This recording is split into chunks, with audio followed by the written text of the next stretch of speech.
মানুষ যদিও তিনি একজন, তবে চরিত্র তার বহুমাত্রিক। কেউ বলেন লেখক, কেউ নাট্যকার, কেউ তাকে চিনেন চলচ্চিত্র নির্মাতা হিসেবেও। রয়েছে যার আরও পরিচয়, আর প্রতিটি পরিচয়ে রয়েছে আবার নানা বিশেষণ। সেই তিনি আর কেউ নন, হুমায়ূন আহমেদ। মৃত্যুর পরও তিনি বর্তমান, অতীতের সব গল্পগুলো যেন খুব জীবন্ত, যার স্পর্শ তিনি দিয়ে গেছেন তার নির্মাণ শৈলীতে। বাংলা চলচ্চিত্রে অসাধারণ এক মাত্রা যোগ করা এই নন্দিত কথাসাহিত্যিকের নির্মাণশৈলীতে আজও বুধ দর্শকরা। এখনও সমসাময়িক তার সৃষ্টি করা চরিত্র গল্প। আর মাত্র কদিন বাকি, চলতি নভেম্বরেই এই জাদুঘরের ৭৭তম জন্মবার্ষিকী।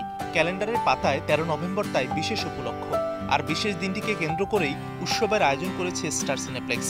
৭ নভেম্বর থেকে এই মাল্টিপ্লেক্সে শুরু হয়েছে হুমায়ূন আহমেদ সপ্তাহ, চলবে ১৩ নভেম্বর পর্যন্ত। তালিকায় আছে ৪টি সিনেমা। সিনেমাগুলো হলো আমার আছে জল, ঘেটুপুত্র কমলা, ৯ নম্বর বিপদ সংকেত এবং দারুচিনি দ্বীপ।